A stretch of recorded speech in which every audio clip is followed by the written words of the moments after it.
Good morning, my name is Ayesha Shaikh. मेरा नाम आयशा शेख है। मैं गुजरात से हूँ। मेरा घर भरूच में है और मैं यहाँ यूक्रेन में फंसी हुई हूँ। हम रह रहे हैं टर्नोपिल में। हमारा एड्रेस है चेकिवस्कोहो 39, फ्लैट नंबर 57, टर्नोपिल्स का ओब्लास्ट 46002।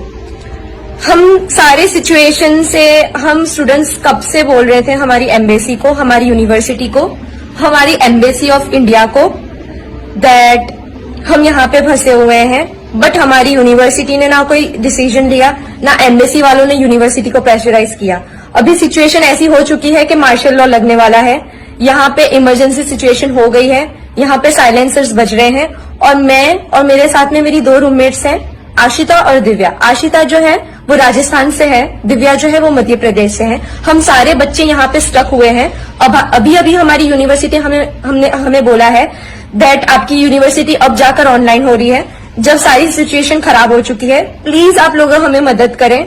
हमें कुछ नहीं पता, हमारी सारी फ्लाइट्स कैंसिल हो चुकी हैं और हमें कुछ नहीं पता कि हम वापस इंडिया कैसे जाएं। जितने भी बच्चे जो आज जाने वाले थे एयर इंडिया से, एयर इंडिया आई ही नहीं, वो पहले से ही क्यू आकर ही वापस चली गई और सारे बच्चे क्यू में भी फंसे हुए हैं। हम हमारी गवर्नमेंट से अपील कर रहे हैं कि हमें इवैक्यूएट करें। प्लीज पैसों को ना देखें, हमारी लाइफ ज्यादा मैटर करती है। हम यूक्रेन से पढ़ाई कर रहे हैं। हमारी गवर्नमेंट को प्लीज हमें बचाने के लिए कुछ ना कुछ जरूर करना चाहिए। प्लीज हमें इवैक्यूएट करें। हम यहाँ पे बहुत फंसे हुए हैं सिचुएशन।